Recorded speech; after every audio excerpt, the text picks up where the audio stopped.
তাই হয়ে যাক, আমার দ্বারা অসম্ভব এই রান্না। শিঙি এত ছোট ছোট না, এগুলো বড়ও তো হয়। হ্যালো বন্ধুরা, welcome back to my channel. আমি সুমনা চৌধুরী, তোমাদের সঙ্গে একটা ইন্টারেস্টিং ব্লগ ভিডিও নিই। তো আজকে ভিডিওটা কিন্তু দারুণ ইন্টারেস্টিং হয়ে রয়েছে। তো চলো টোটাল দেখতে থাকো ব্লগটা, আশা করি তোমাদের খুব ভালো লাগবে। আর দারুণ একটা রেসিপি ভিডিও তোমাদের সঙ্গে শেয়ার করতে চলেছি। তো বন্ধুরা, শুভ সকাল তোমাদের সকলকে জানাই। আর আজকে কিন্তু সকাল থেকেই আমার মনটা অনেকটাই ভালো ছিল। আর ভালো থাকার কারণ হচ্ছে একটাই, সেটা হচ্ছে ওর আজকে ছুটি ছিল। আর সেহেতু আমরা দুজন মিলে একটু বাজারে চলে এসেছি। আর বাজারে আজকে ইচ্ছা ছিল যে স্পেশাল কিছু নেব, তো সেটাই তোমাদের সঙ্গে রান্না করে, যেমনটা আর কি বললাম ইন্ট্রোতে, যে রান্না করে স্পেশাল কিছু যেটা রান্না করবো সেটা তোমাদের সঙ্গে শেয়ার করব। তো কিন্তু বাজারে তো আমরা আসলামই, আর এতটা আশা নিয়ে এসেছিলাম, আর সেই আশাটা আমার যে এইভাবে ভণ্ডুল হয়ে যাবে সেটা আমি নিজেও ভাবতে পারিনি। আর সেটা হচ্ছে কারণ হচ্ছে ও আমাকে বাজারে এনে পুরোই ঠকালো, জানো তো বন্ধুরা। সকাল থেকে ওর সাথে আমার কথা ছিল যে ইলিশ মাছ বা গলদা চিংড়ি এরকম ধরনের কিছু নেব। তো সেই মতন আমরা বাজারে এসেছি। আর আসার পর ও কিন্তু সারা রাস্তা আমাকে বললো ঠিক আছে ঠিক আছে তাই নেবে। আর এসে এখানে দেখো কি মাছ নিয়েছে, আর সেটা দেখে তো আমি তো জাস্ট অবাক। আমি বলছি আমি তো এটা নেবই না, ও বলছে এটা নিতেই হবে। আর তোমরা যে ওই যে ইলিশ চিংড়ি এগুলো বলো, গলদা চিংড়ি, এগুলো খেয়ে কোনো লাভ নেই। তো এখানে দেখতে পাচ্ছ কই ছিল, তারপরে ল্যাঠা ছিল, এদিকে শিঙি মাছ ছিল। আর সেইগুলোকে বাদ দিয়ে বন্ধুরা তোমরা নিজেরাই দেখো, এই যে এই মাছটাও নিয়েছে। তো এখানে এই কাকুকে জিজ্ঞাসা করার পর উনি বললেন যে এটার নাম নাকি কুচে মাছ, জানি না তোমাদের ওখানে কী নাম বলে। আর এটা তো দেখতে পুরো সাপের মতন। আমি বলছি এই মাছ আমি নেবো না, আমি খাবো না।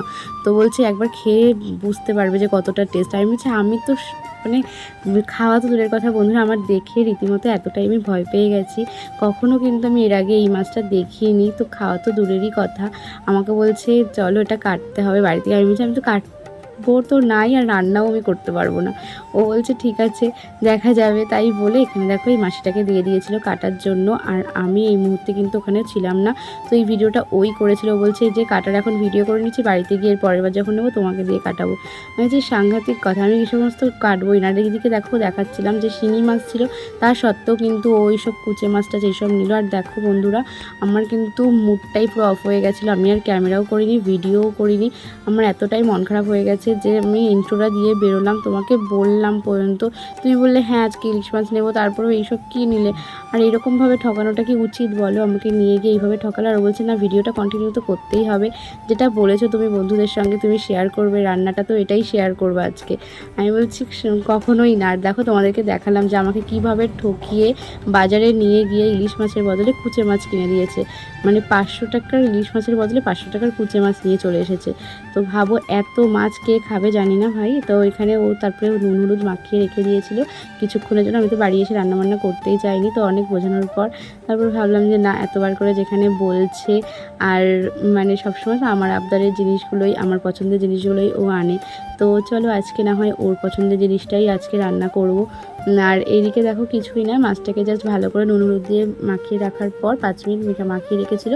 তারপরে আমি ভালো করে ধুয়ে নিয়ে তারপরে এখানে দেখো আর একটু নুন হলুদ মাখিয়ে রেখে দিলাম। আর তারপরে এখানে মানে মশলার জন্য যেটা লাগে সেটা হচ্ছে পেঁয়াজ, আদা, রসুন আর টমেটো। তো এই মাছটা খুব ভালো করে নাকি কষাতে হয় মশলা দিয়ে। তো তোমাদেরকে দেখাচ্ছিলাম বারবার করে, যে দেখায় না যে মানে 1 নিমিষেই মশলাটা কী করে হয়ে যায়, তো এইভাবেই করে। তো সেটা একটু দেখালাম। দেন তারপরে এই যে এখানে মাছগুলো এক এক করে নিয়ে তেলটা গরম করে যে দিয়ে দিলাম কড়াইতে। তো এটা খুব ভালো করে নাকি ভাজতে হবে। আর দেখো বন্ধু, এই যে কালো কড়াইটা দেখছো, এটা কিন্তু একদম ছোট্ট একটা লোহার কড়াই আমাদের বাড়িতে। আর এটা স্পেশালি মাছ ভাজার জন্য ইউজ করা হয়, বা কোনো ভাজাভুজির জন্য। তো এই যে লোহার কড়াইটা, এটার একটা গল্প আছে। আমি না প্রথম যখন মাছ ভাজতাম বিয়ের পর তখন বেশিরভাগ দিনই মাছটা ভেঙে যেত, আমি ঠিকঠাক করে সময় মতন উল্টাতে পারতাম না। তো আমার শ্বশুরমশাই এই কড়াইটা নিয়ে এসেছিলো। আর এটা অল্প তেলে এত সুন্দর মাছ ভাজা হয় যে কি বলবো, তোমরা দেখতেই পাচ্ছ কত সুন্দর মাছ ভাজা হয়ে গেল। আর তারপরে ওই তেলের মধ্যে এখানে মশলা দিয়ে দিয়েছিলাম, যে মশলাটা একটু আগে করলাম। তো এটা খুব ভালো করে কষাতে হয়। তো তাই জন্য এখানে দেখো মানে স্টিমটা আসতে দিয়ে খুব ভালো করে নাড়িয়ে চাড়িয়ে নিলাম। আর যখন তেলটা বেরিয়ে গেল মশলা থেকে, তারপরে কিন্তু ওর মধ্যে মাছ আর ভেজে রাখা আলুটাও দিয়ে দিলাম। তো আলু ভাজাটা তোমাদের সঙ্গে শেয়ার করা হয়নি বন্ধুরা, আমি না রীতিমতন একটু ঘাবড়েই ছিলাম যে এটা কী করে রান্না করতে হয়, কীভাবে কি করব না করব। তো আমার শাশুড়ি মা বলে দিয়েছিল, আর সেইভাবেই আমি কিন্তু করলাম। আমি বলছি আমি পারবো না করতে, তো তো মানলই না, আমাকে দিয়েই করালো। আর বলছে নাকি পরের বার এই মাছেরা আমাকে দিয়ে আবার কাটাবে। তো আমি তো কাটতে পারবোই না, কারণ এরকম একটা মানে এইরকম জিনিসটা কাটা আমার পক্ষে সম্ভব না। আমি প্রচণ্ডই ওটা দেখে ভয় পেয়ে গেছিলাম। যেভাবে বালতির ওপর দিয়ে উঠে আসছিল না মাছটা, মানে ওই কাকিমাটা যখন কাটছিল আমি তো দেখে ভয় পেয়ে গেছি।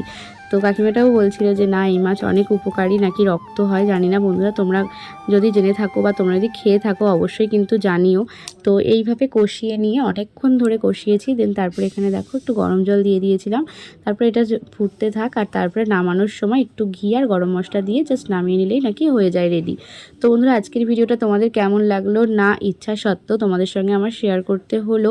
তো তোমরা কিন্তু জানিও এই মাছটা কারা কারা আগে খেয়েছো।